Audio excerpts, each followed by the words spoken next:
এই ভিডিওতে আমরা শিখব কারক নির্ণয়। পরীক্ষাতে কোনো লাইন দিয়ে তার তলায় দাগ দিয়ে বলে কারক নির্ণয় করো, বিভক্তি নির্ণয় করো, কারক বিভক্তি নির্ণয় করো। দেখো, আমরা প্রথমে কর্তৃকারক কীভাবে নির্ণয় করা যায় সেটা শিখবো। পরপর পরপর পরপর আস্তে আস্তে বাকিগুলো শিখব। দেখো, রাম খেলা করে। দেখো, এখানে ক্রিয়াকে সবসময় প্রশ্ন করবে, কে খেলা করে? রাম।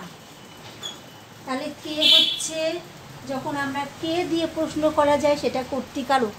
যদি কে কে রামশ্যাম খেলা করে সেটাও কর্তৃকারক। কারা খেলা করে সেটাও কর্তৃকারক। কে বা কারা দিয়ে প্রশ্ন করলে যে উত্তর পাওয়া যায় সেটা হলো কর্তৃকারক। দেখো, কর্তৃকারক। এবার রাম, ম, অ বা শূন্য বিভক্তি, অটাকেই শূন্য বিভক্তি হিসেবে ধরা হয়। তাহলে আমরা শিখে গেলাম কর্তৃকারক কীভাবে নির্ণয় করতে হয়। ঠিক আছে, এবার আমরা শিখব কর্মকারক। দেখো, কর্মকারক কীভাবে আমরা কারক নির্ণয় করব এবার শিখব। দেখো, রাম রাম ভাত খায়। রাম ভাত খায়। দেখো, আবার ক্রিয়াকে প্রশ্ন করব কি খায়। হ্যাঁ, তখন কি দিয়ে যে উত্তর পাওয়া যাবে সেটা হচ্ছে কর্মকারক। কর্মকারক ভাত, আবার অ বা শূন্য বিভক্তি। এবার কাকে দিয়ে? রাম শ্যামকে বা রাম তাকে একটি বই আনতে বলেছে। রাম তাকে একটি বই আনতে বলেছে। দেখো, এখানে দেখো এই লাইনটিতে তো কাকে আনতে বলেছে, এই কাকে দিয়ে প্রশ্ন করলেও যে উত্তর পাওয়া যায় সেটা হচ্ছে কর্মকারক। ঠিক আছে, কর্মকারক। আবার কি আনতে বলেছে? একটি বই, এখানে হচ্ছে এটাও কর্মকারক। তাহলে আমরা কি শিখলাম? কাকে এবং ক্রিয়াপদ দিয়ে কি এবং কাকে দিয়ে প্রশ্ন করলে যে উত্তর পাওয়া যায় সেটা হচ্ছে কর্মকারক। এবার আমরা শিখব করণকারক। দেখো, করণকারক। দেখো, চোখ দিয়ে জল পড়ছে। জল পড়ছে পড়ছে। দেখো, কি দিয়ে জল পড়ছে? আবার প্রক্রিয়াকে প্রশ্ন করছি, যদি দিয়ে বা দ্বারা পাওয়া যায়, চোখের দ্বারা জল পড়ছে, চোখ দিয়ে জল পড়ছে, এই যে উত্তর পাওয়া যায় এটা হচ্ছে করণকারক। দিয়ে অনুসর্গ যোগে আমরা লিখতে হবে, তখন দিয়ে অনুসর্গ যোগ। আচ্ছা, এবার অনেক সময় কি হয়, করণকারকে বিভক্তি বা অনুসর্গ উচ্চ থাকে। যেমন সে তাস খেলছে।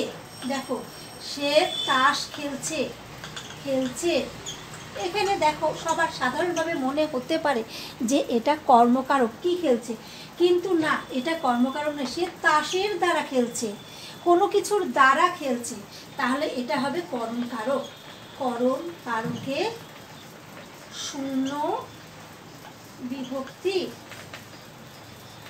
এইভাবে আমরা কোনো কিছু উজ্জ থাকলেও সেটা আমরা দেখব যে এখানে কোনো কিছুর দ্বারা খেলা হচ্ছে, তখন সেটা করণকারক। এবার আমরা শিখব অপাদান কারক। দেখো, অপাদান কারক। দেখো, অপাদান কোথা থেকে? আমি বলেছিলাম এটা হচ্ছে থেকে। সাধারণত এর অনুসর্গ হচ্ছে থেকে হইতে। কোথা থেকে? দেখো, গাছ থেকে আমটি পড়লো। গাছ থেকে আমটি পড়লো। আমটি পড়লো। এই যে থেকে অনুসর্গ যোগ, গাছ থেকে, কোথা থেকে। ক্রিয়াকে প্রশ্ন করবে কোথা থেকে, তখন হবে গাছ থেকে। যে কোথা থেকে প্রশ্ন করলে যে উত্তর পাওয়া যায় সেটাই হলো অপাদান কারক। তেল থেকে তিল হয়, হ্যাঁ, এইভাবে। অধিকরণ কারক। এবার আমরা শিখব অধিকরণ কারক। দেখো, অধিকরণ কারক। দেখো, অধিকরণ কারক হচ্ছে স্থান, জায়গা। এটা সাধারণত দেখো, কাটোয়া যাবে, সে কাটোয়া যাবে, বা সে কলকাতা যাবে, কলকাতা যাবে, বা দিল্লি যাবে। কোথায় যাবে? এই যে ক্রিয়াকে কোথায় দিয়ে প্রশ্ন করবো, একটা জায়গা, স্থান, হ্যাঁ, কোথায়, কিসে, কিংবা সে অঙ্কে কাঁচা, কোন বিষয়ে কাঁচা, এই কোন বিষয়ে বা কোথায় বা কোন, এটা দিয়ে প্রশ্ন করলে যে উত্তর পাওয়া যায় সেটা হচ্ছে অধিকরণ কারক। এবার হচ্ছে কিসের জন্য, হ্যাঁ কিসের জন্য, যেমন জলকে চলো কিসের উদ্দেশ্যে চলো, যদি বলে নিমিত্ত কারক সেটা হবে নিমিত্ত কারক। নিমিত্ত কারক যেমন ভিখারিকে ভিক্ষা দাও, কাকে? ভিখারির জন্য। যখন আমরা সত্য ত্যাগ করি বা যেটাকে আমরা দিয়ে দিই সেটা ফেরত নিতে পারি না, সেটাই হচ্ছে নিমিত্ত কারক। যেমন ভিখারিকে ভিক্ষা দাও, ভিখারিকে ভিক্ষা দাও, দাও, এই যে এখানে কিন্তু ভিখারিকে, ভিখারির জন্য দাও, হ্যাঁ এইটা হচ্ছে নিমিত্ত কারক। কেন নিমিত্ত কারক? কেন সত্য ত্যাগ করে আমরা দিয়ে দিচ্ছি আর ফিরিয়ে নিচ্ছি না, এটা হচ্ছে নিমিত্ত কারক। এবার দেখো যদি বলে যে রামের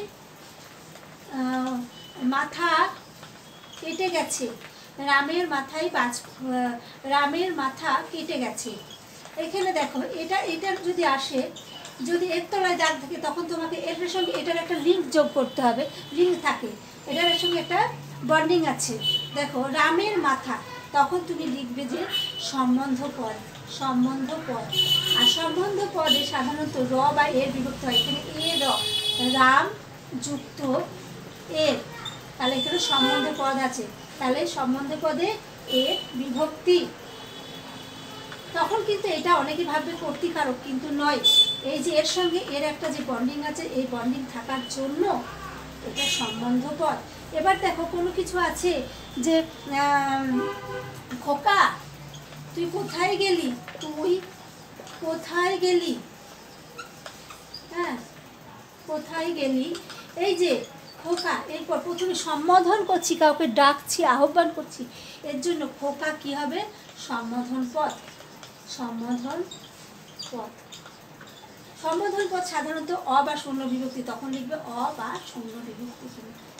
ঠিক আছে, এই আমাদের শেখা গেল।